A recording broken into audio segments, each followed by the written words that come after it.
ਚੰਡੀਗੜ੍ਹ ਤੋਂ ਦਿੱਲੀ ਰਵਾਨਾ ਹੋਏ ਸੀਐਮ ਭਗਵੰਤ ਮਾਨ ਆਮ ਆਦਮੀ ਪਾਰਟੀ ਦੇ ਸਾਰੇ ਵਿਧਾਇਕ ਵੀ ਜਾ ਰਹੇ ਨਾਲ। ਦੁਪਹਿਰ ਕਰੀਬ 12 ਵਜੇ ਰਾਸ਼ਟਰਪਤੀ ਨਾਲ ਮੁਲਾਕਾਤ ਕਰਨਗੇ ਮੁੱਖ ਮੰਤਰੀ। ਰਾਸ਼ਟਰਪਤੀ ਨਾਲ ਮੁਲਾਕਾਤ ਤੋਂ ਪਹਿਲਾਂ ਸੀਐਮ ਮਾਨ ਨੇ ਭਰਿਆ ਦਮ। ਬੋਲੇ, ਸਾਡੇ ਸਾਰੇ ਵਿਧਾਇਕ ਪਾਰਟੀ ਨਾਲ ਚੱਟਾਨ ਵਾਂਗ ਖੜੇ, ਸਭ ਨੂੰ ਆਪਣੇ ਵਰਗਾ ਨਾ ਸਮਝਣ ਗੱਦਾਰ ਭਾਗੀ। ਸੀਐਮ ਮਾਨ ਤੋਂ ਪਹਿਲਾਂ ਰਾਸ਼ਟਰਪਤੀ ਨੂੰ ਮਿਲਣਗੇ 7 ਦਲ ਬਦਲੂ ਸੰਸਦ। ਸਵੇਰੇ 10:40 ਤੇ ਹੋਵੇਗੀ ਮੁਲਾਕਾਤ। ਪੰਜਾਬ ਸਰਕਾਰ ਤੇ ਸਿਆਸੀ ਬਦਲਾਖੋਰੀ ਦਾ ਇਲਜ਼ਾਮ ਲਗਾਉਂਦਿਆਂ ਕਰਨਗੇ ਸ਼ਿਕਾਇਤ। ਬੰਗਾਲ 'ਚ ਆਪਣੀ ਸੀਟ ਵੀ ਨਹੀਂ ਬਚਾ ਸਕੇ ਮਮਤਾ ਬੈਨਰਜੀ। ਬੀਜੇਪੀ ਦੇ ਸ਼ਿਵੇਂਦੂ ਅਧਿਕਾਰੀ ਨੇ 15,000 ਤੋਂ ਜ਼ਿਆਦਾ ਵੋਟਾਂ ਦੇ ਫਰਕ ਨਾਲ ਹਰਾਇਆ। ਮਮਤਾ ਨੇ ਬੀਜੇਪੀ ਦੀ ਜਿੱਤ ਨੂੰ ਦੱਸਿਆ ਲੁੱਟਿਆ ਹੋਇਆ ਜਨਾਦੇਸ਼। ਬੰਗਾਲ ਅਸਮ ਜਿੱਤ ਤੇ ਬੋਲੇ ਪੀਐਮ ਮੋਦੀ, ਬੰਗਾਲ ਨੂੰ ਡਰ ਤੋਂ ਮਿਲੀ ਮੁਕਤੀ, ਹੁਣ ਵਿਕਾਸ ਦੀ ਚਲੇਗੀ ਹਨੇਰੀ। ਪਰਫਾਰਮੈਂਸ ਦੀ ਪੋਲਿਟਿਕਸ ਦਾ ਦਿਖਿਆ ਅਸਰ। ਪੱਛਮੀ ਬੰਗਾਲ ਤੋਂ ਬਾਅਦ ਹੁਣ ਭਾਜਪਾ ਦਾ ਪੰਜਾਬ ਤੇ ਫੋਕਸ। ਜਿੱਤ ਦੇ ਜਸ਼ਨ ਦੌਰਾਨ ਬੀਜੇਪੀ ਹੈੱਡਕੁਆਰਟਰ ਤੇ ਲੱਗੇ ਪੰਜਾਬ ਦੇ ਨਾਰੇ। ਵਰਕਰ ਬੋਲੇ, ਬੰਗਾਲ ਕੀ जीत हमारी है, अब पंजाब की बारी है। ਚੋਣ ਨਤੀਜਾ ਤੇ ਬੋਲੇ ਸੀਐਮ ਮਾਨ, ਬੰਗਾਲ ਵਾਂਗ ਪੰਜਾਬ 'ਚ ਜਿੱਤ ਬਾਰੇ ਨਾ ਸੋਚੇ ਭਾਜਪਾ, ਸੂਬੇ ਦਾ ਪਹਿਲਾਂ ਹੀ ਨੁਕਸਾਨ ਕਰ ਚੁੱਕੀ ਹੈ ਬੀਜੇਪੀ ਦਾ ਜਾਖੜ। ਬੋਲੇ, ਪੱਛਮੀ ਬੰਗਾਲ ਜਿੱਤਿਆ, ਹੁਣ ਪੰਜਾਬ ਵੀ ਜਿੱਤਾਂਗੇ। के प्रायोजक पतंजलि गाय का घी, मां का भरोसा, प्यार से परोसा।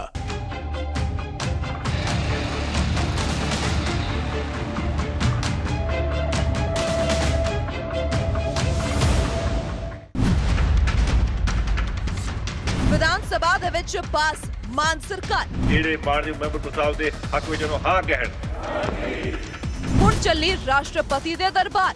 12 बजे राष्ट्रपति जी ने टाइम कंफर्म किया है, जाके राष्ट्रपति जी ने गल कर दी।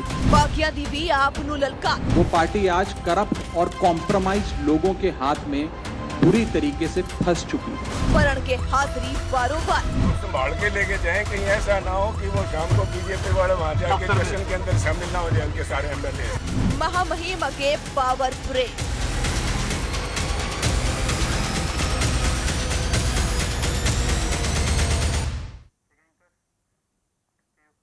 ਸਤਿ ਸ਼੍ਰੀ ਅਕਾਲ। ਨਿਊਜ਼ 18 ਪੰਜਾਬ ਹਰਿਆਣਾ ਹਿਮਾਚਲ ਦੇਖ ਰਹੇ ਸਾਰੇ ਦਰਸ਼ਕਾਂ ਦਾ ਸਵਾਗਤ ਹੈ। ਮੈਂ ਹਾਂ ਗੁਰਬਾਜ ਸਿੰਘ ਪੰਨੂ। ਤਾਂ ਗੱਲ ਕਰਾਂਗੇ 27 ਲਈ ਸਿਆਸੀ ਪਰੇਡ ਦੀ। ਸੀਐਮ ਭਗਵੰਤ ਮਾਨ ਆਪਣੇ ਸਾਰੇ ਵਿਧਾਇਕਾਂ ਨੂੰ ਨਾਲ ਲੈ ਕੇ ਚੰਡੀਗੜ੍ਹ ਤੋਂ ਦਿੱਲੀ ਰਵਾਨਾ ਹੋ ਚੁੱਕੇ ਨੇ। ਸਿੱਧੇ ਤੌਰ ਤੇ ਜੋ ਗੱਲ ਰੱਖੀ ਜਾਵੇਗੀ ਕਿ ਮੈਂਬਰਸ਼ਿਪ ਰੱਦ ਕੀਤੀ ਜਾਵੇ ਜੋ ਬਾਕੀ ਸੰਸਦ ਨੇ, ਤਾਂ ਚੰਡੀਗੜ੍ਹ ਤੋਂ ਦਿੱਲੀ ਲਈ ਰਵਾਨਾ ਹੋ ਚੁੱਕੇ ਨੇ ਸੀਐਮ ਭਗਵੰਤ ਮਾਨ। ਆਮ ਆਦਮੀ ਪਾਰਟੀ ਦੇ ਸਾਰੇ ਵਿਧਾਇਕ ਵੀ ਉਹਨਾਂ ਦੇ ਨਾਲ ਦਿੱਲੀ ਜਾ ਰਹੇ ਨੇ। ਦੁਪਹਿਰ ਕਰੀਬ 12 ਵਜੇ ਰਾਸ਼ਟਰਪਤੀ ਦੇ ਨਾਲ ਮੁਲਾਕਾਤ ਹੋਣੀ ਹੈ ਤੇ ਇਸ ਦੌਰਾਨ ਰਾਸ਼ਟਰਪਤੀ ਭਵਨ ਦੇ ਵਿੱਚ ਸੀਐਮ ਭਗਵੰਤ ਮਾਨ ਮੁਲਾਕਾਤ ਕਰਨਗੇ। ਹਾਲਾਂਕਿ ਸਾਰੇ ਆਪ ਵਿਧਾਇਕਾਂ ਦੀ ਵੀ ਇਸ ਦੌਰਾਨ ਪਰੇਡ ਹੋਵੇਗੀ, ਨਾਲ ਉਹ ਵੀ ਜਾਣਗੇ, ਪਰ ਮੁਲਾਕਾਤ ਸਿਰਫ ਸੀਐਮ ਭਗਵੰਤ ਮਾਨ ਨੂੰ ਸਮਾਂ ਮਿਲਿਆ। ਹਾਲਾਂਕਿ ਰਾਸ਼ਟਰਪਤੀ ਭਵਨ ਦੇ ਅੰਦਰ ਸਿਰਫ ਸੀਐਮ ਮਾਨ ਹੀ ਜਾਣਗੇ ਤੇ ਮੁਲਾਕਾਤ ਕਰਕੇ ਦਲ ਬਦਲੂ ਸੰਸਦਾਂ ਦਾ ਮੁੱਦਾ ਉਹ ਰੱਖਦੇ ਹੋਏ ਨਜ਼ਰ ਆਉਣਗੇ। ਇਸ ਤੋਂ ਇਲਾਵਾ 7 ਸੰਸਦਾਂ ਦੀ ਜੋ ਬਾਗੀ ਹੋਏ ਸੰਸਦ ਨੇ ਮੈਂਬਰਸ਼ਿਪ ਉਹਨਾਂ ਦੀ ਰੱਦ ਕਰਨ ਦੀ ਮੰਗ ਕੀਤੀ ਜਾਵੇਗੀ। ਸਾਰੇ ਆਮ ਆਦਮੀ ਪਾਰਟੀ ਦੇ ਵਿਧਾਇਕ ਸਾਡੇ ਨਾਲ ਚੱਟਾਨ ਵਾਂਗ ਖੜੇ ਨੇ, ਸੀਐਮ ਭਗਵੰਤ ਮਾਨ ਨੇ ਬਿਆਨ ਦਿੰਦੇ ਹੋਏ ਨਜ਼ਰ ਆਏ ਨੇ। ਨਾਲ ਹੀ ਉਹਨਾਂ ਕਿਹਾ ਕਿ ਬਾਕੀ ਸਾਰਿਆਂ ਨੂੰ ਆਪਣੇ ਵਰਗਾ ਨਾ ਸਮਝਣ, ਰਾਸ਼ਟਰਪਤੀ ਜੀ ਸਾਡੀ ਆਵਾਜ਼ ਸੁਣ ਕੇ ਸਾਨੂੰ ਪੂਰੀ ਆਸ ਹੈ। ਸੰਵਿਧਾਨ ਨੂੰ ਬਚਾਉਣਾ ਰਾਸ਼ਟਰਪਤੀ ਜੀ ਦਾ ਫਰਜ਼ ਹੈ। ਬਾਕੀ ਸੰਸਦਾਂ ਨੇ ਪੰਜਾਬ ਦੇ ਲੋਕਾਂ ਨਾਲ ਗੱਦਾਰੀ ਕੀਤੀ ਹੈ। ਤਾਂ ਸਿੱਧੇ ਤੌਰ ਤੇ ਪੰਜਾਬ ਦੇ ਸਾਰੇ ਵਿਧਾਇਕ ਆਮ ਆਦਮੀ ਪਾਰਟੀ ਨਾਲ ਸੰਬੰਧਿਤ ਦਿੱਲੀ ਲਈ ਰਵਾਨਾ ਹੋ ਚੁੱਕੇ ਨੇ ਤੇ ਉੱਥੇ ਜਾ ਕੇ ਇੱਕ ਮੈਸੇਜ ਦੇਣ ਦੀ ਕੋਸ਼ਿਸ਼ ਇਹ ਵੀ ਹੈ ਕਿ ਸਾਰੇ ਵਿਧਾਇਕ ਸਾਡੇ ਨਾਲ ਨੇ, ਕਿਉਂਕਿ ਜਿਸ ਤਰ੍ਹਾਂ ਵਿਰੋਧੀ ਧਿਰਾਂ ਲਗਾਤਾਰ ਇਲਜ਼ਾਮ ਲਗਾਉਂਦੀਆਂ ਰਹੀਆਂ ਕਿ ਸੰਸਦਾ ਤੋਂ ਬਾਅਦ ਹੁਣ ਵਿਧਾਇਕਾਂ ਦੀ ਵਾਰੀ ਹੈ, ਤਾਂ ਇਸ ਨੂੰ ਲੈ ਕੇ ਹੁਣ ਕਿਤੇ ਨਾ ਕਿਤੇ ਇੱਕ ਮੈਸੇਜ ਦਿੱਤਾ ਜਾ ਰਿਹਾ ਹੈ। ਕਿਉਂਕਿ ਇਸ ਤੋਂ ਪਹਿਲਾਂ ਵਿਧਾਨ ਸਭਾ 'ਚ ਫਲੋਰ ਟੈਸਟ ਕਰਕੇ ਭਰੋਸਗੀ ਮਤਾ ਪਾਇਆ ਗਿਆ, ਉਸ ਤੋਂ ਬਾਅਦ ਹੁਣ ਅੱਜ ਦਿੱਲੀ ਲਈ ਰਵਾਨਾ ਹੋਏ ਨੇ। ਹਾਲਾਂਕਿ ਜੋ ਸਮਾਂ ਮੰਗਿਆ ਗਿਆ ਸੀ ਕਿ ਸਾਰੇ ਵਿਧਾਇਕਾਂ ਨੂੰ ਵੀ ਸਮਾਂ ਮਿਲੇ, ਪਰ ਸੀਐਮ ਭਗਵੰਤ ਮਾਨ ਨੂੰ ਸਮਾਂ ਮਿਲਿਆ ਰਾਸ਼ਟਰਪਤੀ ਨਾਲ ਮੁਲਾਕਾਤ ਕਰਨ ਦਾ ਤੇ ਉਸ ਤੋਂ ਪਹਿਲਾਂ ਜੋ ਸਾਰੇ ਵਿਧਾਇਕ ਨੇ ਉਹ ਵੀ ਨਾਲ ਜਾ ਰਹੇ ਨੇ। ਹਾਲਾਂਕਿ ਉਹ ਬਾਹਰ ਵੇਟ ਕਰਨਗੇ ਤੇ ਸੀਐਮ ਭਗਵੰਤ ਮਾਨ ਅੰਦਰ ਜਾ ਕੇ ਗੱਲ ਰੱਖਣਗੇ। ਮੰਗ ਇੱਕੋ ਹੀ ਹੈ ਕਿ ਜੋ ਸਾਰੇ ਬਾਕੀ ਸੰਸਦ ਨੇ ਉਹਨਾਂ ਦੀ ਮੈਂਬਰਸ਼ਿਪ ਰੱਦ ਹੋਣੀ ਚਾਹੀਦੀ ਹੈ।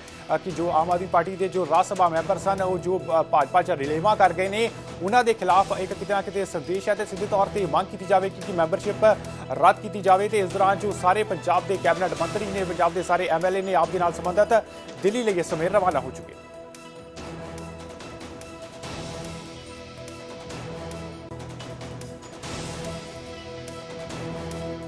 अपने वर्गा ना समझो साडे आम आदमी पार्टी चट्टान वांग खड़े ने जागी सारा भरावा गिर जाना दੂਜੇ ਪਾਸੇ ਮੁੜਦੀਆਂ ਰਹੀਆਂ ਨੇ। ਇਸ ਕਰਕੇ ਸੌਣ ਦੇ ਅੰਨੇ ਨੂੰ सब कुछ हरा हरा ही नजर आता है। चोर ਨੂੰ ਸਾਰੀ ਦੁਨੀਆ ਚੋਰਾਂ ਦੀ ਲੱਗਦੀ ਹੈ। ਰਾਸ਼ਟਰਪਤੀ ਜੀ ਨੇ ਸਾਰਿਆਂ ਨੂੰ ਟਾਈਮ ਦਿੱਤਾ ਕਿ ਤੁਸੀਂ ਇਕੱਲੇ ਮਿਲਣ ਜਾ ਰਹੇ ਹੋ ਸਰ। ਇਕੱਲੇ ਨੂੰ ਟਾਈਮ ਦਿੱਤਾ ਪਰ ਮੈਂ ਉਹਨਾਂ ਦੇ ਬਿਹਾਫ ਤੇ ਮਿਲੂੰਗਾ ਬਾਹਰ ਆ ਕੇ ਤੁਹਾਡੇ ਨਾਲ ਸਾਰਿਆਂ ਨਾਲ ਜਿਹੜੀ ਹੈ ਉਹ ਅਸੀਂ ਤੁਹਾਨੂੰ ਲੱਗਦਾ ਕਿ ਅੱਜ ਤੁਹਾਡੀ ਗੱਲ ਸੁਣੀ ਜਾਏਗੀ ਕਿਉਂਕਿ ਤੂੰ ਇਹ ਤਾਂ ਹੁਣ ਅੱਗੇ ਦੇਖਦੇ ਹਾਂ ਕੀ ਕਹਿੰਦੇ। ਪੰਜਾਬ ਕਾਇਮ ਕਰਦਾ ਸੀਐਮ ਤੁਸੀਂ ਅੱਜ ਸੀਐਮ ਸਾਹਿਬ ਬੀਜੇਪੀ ਕੱਲ ਦੇ ਰਿਜ਼ਲਟਾਂ ਤੋਂ ਬਾਅਦ ਕਹਿੰਦੀ ਓਵਰ ਵਿੱਚ ਵੀ ਅਸੀਂ ਸਰਕਾਰ ਕੋਈ ਕੌਨਫੀਡੈਂਸ ਹੈ ਕਹਿ ਲੈਣ ਤੋਂ ਓਵਰ कॉन्फिडेंस क्या लगता है बातचीत कारगर होगी जिसमें क्या मुझे तो हमारी बात सुनेंगे। राष्ट्रपति संविधान के संरक्षक हैं तो संविधान को बचाना उनका वो हेड है, संवैधानिक हेड है देश के। Thank you. एमएलए चुनेंगे, एमएलए ने ये चुने बिल्कुल तो पंजाब के लोगों नहीं होगी बिल्कुल। तो फिर जाके राष्ट्रपति ने गल करांगे उत्थे आके तुहानू डिटेल देना की बात है जी कि पंजाब के लोगों ने हमारे एमएलएज के ज़रिए कुछ लोगों में विश्वास जताया था। वो लोग विश्वासघात करके चले गए हैं, उनको वापस बुलाना चाहिए, उनकी मान्यता रद्द करनी चाहिए। यही हमारी मांग हुई उनके साथ। एक सवाल और, आप प्रदेश अध्यक्ष भी हैं, साथ में आप मंत्री भी हैं। जिस तरह से कल 5 राज्यों का जो चुनाव का रिजल्ट आया है, बीजेपी बड़ी कॉन्फिडेंट है कि बार कर रही है अगला पंजाब है, तो क्या लगता है कितना असर पड़ने वाला है और आम आदमी पार्टी कितनी तैयार है? देखिए चलो ऐसे माहौल में कोई कुछ भी क्लेम करे उसको तो कैसे मना किया जा सकता है, लेकिन मेरे को नहीं लगता कि पंजाब बीजेपी के लिए इतना आसान राज्य होगा, क्योंकि पंजाब के साथ कैसे बार बार पिछले समय में पिछले 12 साल से बीजेपी ने केंद्र सरकार ने कैसे अन्याय किया है, पंजाब के हकों के ऊपर, पंजाबी और पंजाबियत के ऊपर कैसे डाका मारा गया है। मेरे को नहीं लगता कि पंजाब के लोग बीजेपी को ज़रा भी झेल पाएंगे, ज़रा भी मुंह लगाएंगे। हम संविधान की जो पावर्स उनको दी गई हैं उनको एक्सरसाइज करने के लिए रिक्वेस्ट करेंगे कि रिकॉल का जो कंसेप्ट उसको यहाँ पे एक्सरसाइज किया जाए। देश की दुनिया के बड़े कंट्रीज में रिकॉल का कंसेप्ट है, तो उसको हम यूज करने के लिए राष्ट्रपति साहब से रिक्वेस्ट करेंगे। देखिए भारतीय जनता पार्टी की जो देश के लोकतंत्र को तोड़ने का प्रयास है, जो हमारे देश की डेमोक्रेसी के ऊपर हमला भारतीय जनता पार्टी ने बोला है, उसको मैं समझता हूँ अकेला पंजाब ही रोक सकता है। और इस लोकतंत्र को बहाल करवाने के लिए पंजाब लड़ाई लड़ेगा, क्योंकि आज भारतीय जनता पार्टी इस देश के लोकतंत्र सेटअप तोड़ के डिक्टेटरशिप की ओर बढ़ रही है। जो संविधान बाबा साहब भीमराव अम्बेडकर जी ने बनाया था, उस संविधान को खत्म करने का यत्न प्रयास जो है भारतीय जनता पार्टी कर रही है, तो उसको मैं समझता करारा जवाब जो है वो पंजाब से ही मिलेगा। देखिए इससे पता चलता है कि हमारे ऑनरेबल महामहिम जी ने जो लोगों के नुमाइंदे हैं, सीधे चुने हुए नुमाइंदे हैं, तो उनको टाइम लेट दिया, और जो हमने चुन के भेजे थे, जो आज इनको डिफेक्शन करवा दी, और जिनको मैं समझता हूँ जिनकी पार्टी के पंजाब में 2 एमएलए हैं जो इन एलिजिबल हैं to file the nomination paper for the Rajya Sabha, जो एलिजिबल भी नहीं है, वो वोट मतलब अपनी वोट का एक्सरसाइज भी नहीं कर सकते थे, जो नॉमिनेशन पेपर भी फाइल नहीं कर सकते थे। आज उनके 6 राज्यसभा मेंबर हैं। तो इससे पता चलता है कि भारतीय जनता पार्टी देश के संविधान में विश्वास नहीं रखती, वो देश के संविधान के खिलाफ है। जी जा रहे हो दिल्ली, ਅੱਜ ਕਾਫਲੇ ਦੇ ਰੂਪ ਵਿੱਚ ਸੀਐਮ ਸਾਹਿਬ ਲੀਡ ਕਰ ਰਹੇ ਆ ਰਾਸ਼ਟਰਪਤੀ ਜੀ ਨੂੰ ਮਿਲਣ। ਜੀ ਮੈਂ ਮਾਨ ਸਾਹਿਬ ਦੀ ਕੈਬਨਿਟ ਦਾ ਹਿੱਸਾ ਹਾਂ, ਆਮ ਆਦਮੀ ਪਾਰਟੀ ਦਾ ਸਿਪਾਹੀ ਹੈ, ਤੇ ਅੱਜ ਸਾਡੇ ਮੁੱਖ ਮੰਤਰੀ ਸਾਹਿਬ ਦੇਸ਼ ਦੇ ਰਾਸ਼ਟਰਪਤੀ ਜੀ ਨੂੰ ਮਿਲ ਰਹੇ ਨੇ, ਤੇ ਅਸੀਂ ਸਾਰੇ ਐਮਐਲਏਜ਼ ਉਹਨਾਂ ਦੇ ਨਾਲ ਜਾ ਰਹੇ ਹਾਂ। ਤੁਹਾਡੇ ਤੋਂ ਪਹਿਲਾਂ ਜਿਹੜੇ ਤੁਹਾਨੂੰ ਛੱਡ ਕੇ ਗਏ ਆ ਉਹ ਵੀ ਰਾਸ਼ਟਰਪਤੀ ਜੀ ਨੂੰ ਮਿਲ ਰਹੇ ਆ 10:40 ਤੇ। ਉਹ ਕਹਿ ਰਹੇ ਕਿ ਪੰਜਾਬ ਗਵਰਨਮੈਂਟ ਵੈਂਡੇਟਾ ਕਰ ਰਹੀ ਹੈ, ਮਿਸਯੂਜ਼ ਆਫ ਪਾਵਰ ਕਰ ਰਹੀ ਹੈ, ਉਹ ਵੀ ਤੁਹਾਡੇ ਖਿਲਾਫ ਕੰਪਲੇਂਟ ਦੇ ਰਹੇ ਆ। ਨਹੀਂ ਚਲੋ everyone has right, issue is that कि मुद्दा ये है कि जिस पार्टी दे कोल सिर्फ 2 विधायक ने है ना इत्थे, ते वो 7 राज्य सभा MP यानी किस तरीके नाल हो सकता है, तां ये एक संविधान दा हाण है। देखो तुसी ਆਪਾਂ ਕੱਲ ਦੇਖਿਆ ਹੈ ਨਾ, ਤੁਸੀਂ ਉੱਥੇ ਬੰਗਾਲ ਦੇ ਵਿੱਚ ਸਰਕਾਰ ਜਿੱਤੋ, ਇਲੈਕਸ਼ਨ ਜਿੱਤੋ ਤੇ ਆਪਣੀ ਬਣਾਓ, ਪਰ ਇਹ ਜਿਹੜਾ ਹੈ ਇਹ this is murder of democracy. ਜਨਤੰਤਰ ਚ ਪਾਵਰ ਹੈ, ਹਰ ਬੰਦੇ ਨੂੰ ਹੱਕ ਹੈ ਇੱਥੇ, ਤੁਸੀਂ ਲੜ ਲਓ ਇਲੈਕਸ਼ਨ, ਕੋਈ ਹੈ ਨਾ, ਸਾਰੇ ਬੰਦੇ ਇਲੈਕਸ਼ਨ ਲੜੋ, ਤੇ ਜਨਤਾ ਜਿਹੜੀ ਉਹ ਸਭ ਤੋਂ ਸੁਪਰੀਮ ਹੈ। ਲੋਕ ਜਿਹੜੇ ਨੇ ਉਹ ਵੱਡੇ ਹੁੰਦੇ ਨੇ, ਤੇ ਲੋਕਾਂ ਦਾ ਮੈਂਡੇਟ ਹੀ ਹੈ। ਅੱਜ ਮੇਰੀ ਕੀ ਔਕਾਤ ਹੈ, ਹੂ ਐਮ ਆਈ, ਅਗਰ ਮੈਂ ਹੈ ਤਾਂ ਆਪਣੇ ਲੋਕਾਂ ਕਰਕੇ ਹੈ, ਤਾਂ ਇਸ ਕਰਕੇ ਵੀ ਅਗਰ ਹੈ ਉਹ ਆਣ ਇੱਥੇ ਇਲੈਕਸ਼ਨ ਲੜਨ, ਠੀਕ ਹੈ, ਉਹਨਾਂ ਦਾ ਜੋ ਏਜੰਡਾ ਹੈ ਪੰਜਾਬ ਪ੍ਰਤੀ, ਜੋ ਏਜੰਡਾ ਹੈ ਪੰਜਾਬ ਦੇ ਅਲੱਗ-ਅਲੱਗ ਹਿੱਸਿਆਂ ਪ੍ਰਤੀ ਜੋ ਏਜੰਡਾ ਉਹ ਆ ਕੇ ਰੱਖਣ ਤੇ ਇਸ ਤਰੀਕੇ ਨਾਲ ਬੈਕ ਸਟੈਪਿੰਗ ਕਰਕੇ ਧੱਕੇ ਨਾਲ ਹੀ ਇਹ ਜਿਹੜਾ ਹੈ ਇਹ ਦੇਸ਼ ਦੇ ਲਈ ਚੰਗੀ ਗੱਲ ਨਹੀਂ। ਜਿਹੜਾ ਪਿਛਲੇ ਦਿਨਾਂ ਦੇ ਅੰਦਰ 7 ਆਮ ਆਦਮੀ ਪਾਰਟੀ ਦੇ ਰਾਜ ਸਭਾ ਦੇ ਮੈਂਬਰ ਪੰਜਾਬ ਦੇ ਲੋਕਾਂ ਨੂੰ ਪਿੱਠ ਦੇ ਕੇ ਗਏ ਆ, ਪੰਜਾਬ ਦੇ ਲੋਕਾਂ ਦੇ ਨਾਲ ਵਿਸ਼ਵਾਸਘਾਤ ਕੀਤਾ, ਦਗਾ ਕੀਤਾ ਪੰਜਾਬ ਦੇ ਲੋਕਾਂ ਦੇ ਨਾਲ। ਸੋ ਮਾਨਯੋਗ ਰਾਸ਼ਟਰਪਤੀ ਜੀ ਨੂੰ ਇਹ ਸ਼ਿਕਾਇਤ ਵੀ ਕਰਾਂਗੇ ਔਰ ਅਸੀਂ ਉਹਨਾਂ ਨੂੰ ਬੇਨਤੀ ਕਰਾਂਗੇ ਕਿ ਇਹਨਾਂ ਦੀ ਮੈਂਬਰਸ਼ਿਪ ਜਿਹੜੀ ਉਹ ਰੱਦ ਕੀਤੀ ਜਾਵੇ। ਔਰ ਉਸ ਵੇਲੇ ਜਦੋਂ ਦੇਸ਼ ਦੇ ਲੋਕ ਭਾਜਪਾ ਦੀ ਫਿਰਕੂ ਨੀਤੀ ਦੇ ਖਿਲਾਫ ਜਾਂ ਦੇਸ਼ ਨੂੰ ਵੰਡਣ ਵਾਲੀ ਨੀਤੀ ਦੇ ਖਿਲਾਫ ਜਦੋਂ ਲੋਕ ਲੜ ਰਹੇ ਹੋਣ ਤਾਂ ਉਸ ਵੇਲੇ ਇਸ ਕਿਸਮ ਦਾ ਵਰਤਾਰਾ ਇਹ ਕਦੀ ਵੀ ਪੰਜਾਬੀ ਬਰਦਾਸ਼ਤ ਨਹੀਂ ਕਰਨਗੇ। ਸੋ ਪੰਜਾਬ ਹਮੇਸ਼ਾ ਦੇਸ਼ ਦੀ ਏਕਤਾ ਅਖੰਡਤਾ ਲਈ ਲੜਿਆ, ਪੰਜਾਬ ਭਾਈਚਾਰੇ ਲਈ ਲੜਿਆ। ਸੋ ਅੱਜ ਅਸੀਂ ਸਾਰੇ ਐਮਐਲਏ ਸਾਹਿਬਾਨ, ਪੰਜਾਬ ਦੀ ਅਸੈਂਬਲੀ ਦੇ ਮੈਂਬਰ, ਆਮ ਆਦਮੀ ਪਾਰਟੀ ਦੇ ਸਾਥੀ ਮਾਨਯੋਗ ਰਾਸ਼ਟਰਪਤੀ ਜੀ ਨੂੰ ਸ਼ਿਕਾਇਤ ਕਰਨ ਲਈ ਜਾ ਰਹੇ ਹਾਂ ਕਿ ਇਹਨਾਂ 7 ਦੇ 7 ਰਾਜ ਸਭਾ ਮੈਂਬਰਾਂ ਦੀ ਮੈਂਬਰਸ਼ਿਪ ਜਿਹੜੀ ਉਹ ਰੱਦ ਕੀਤੀ ਜਾਵੇ। ਬੀਤੇ ਦਿਨ ਇੱਕ ਨਾ ਸੁਨੀਲ ਜਾਖੜ ਦਾ ਬਿਆਨ ਆਇਆ ਸੀ, ਕਹਿੰਦੇ ਕਿ ਵਿਧਾਇਕ ਜਿਹੜੇ ਨੇ ਕਿਤੇ ਬੀਜੇਪੀ ਦਫ਼ਤਰ ਵੱਲ ਨਾ ਚੱਲਦੇ।